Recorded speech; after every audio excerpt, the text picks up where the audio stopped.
درود شریف پڑھو دعا کرو.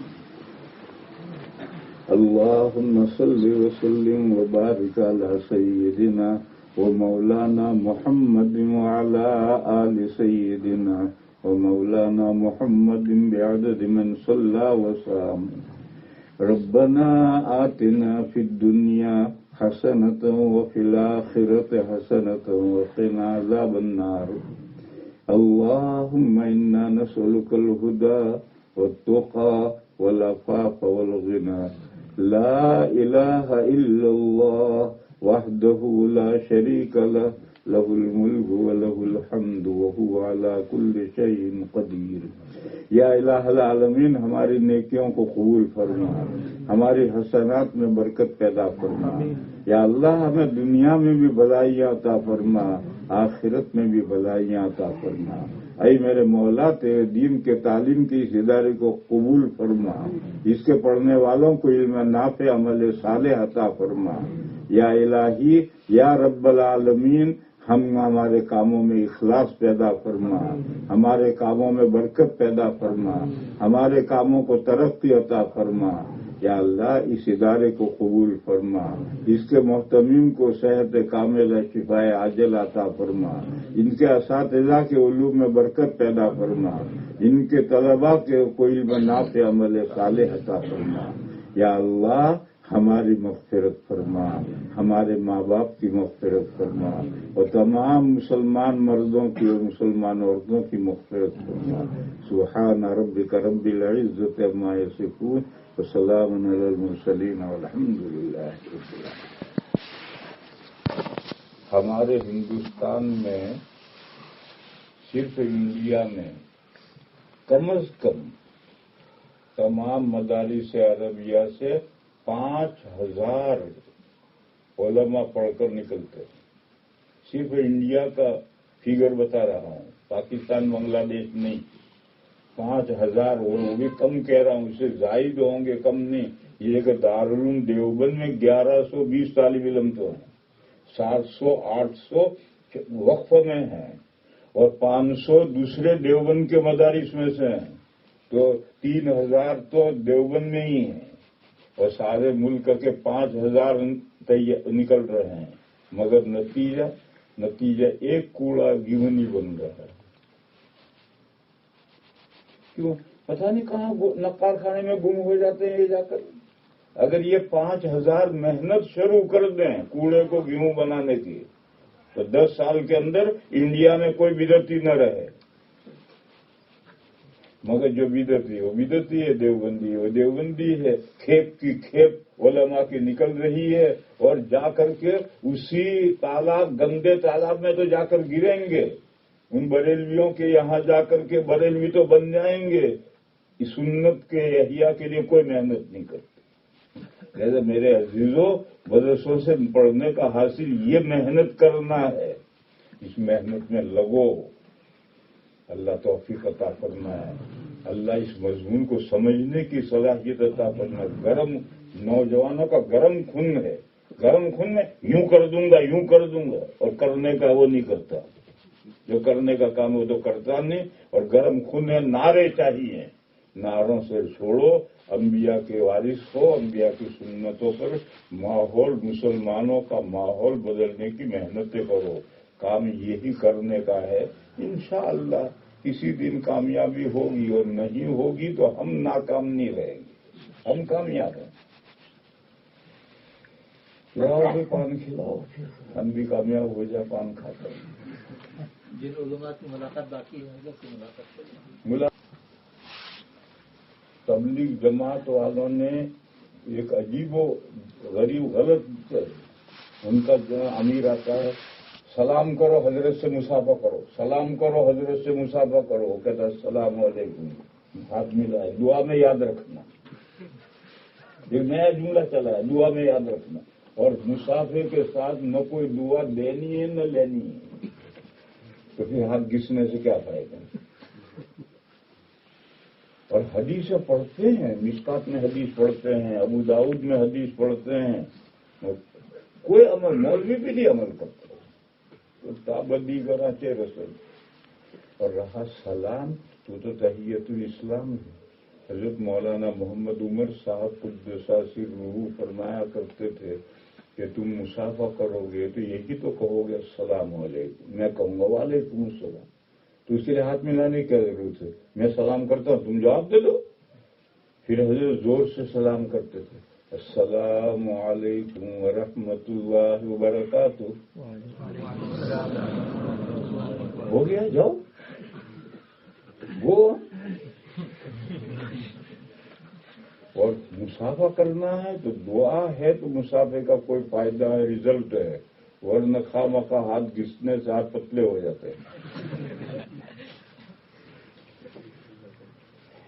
عجیب آفت آ گئی کہ علماء جو مشکات اور دورے میں ابو داؤد میں حدیث پڑھتے وہ بھی عمل نہیں کرتے.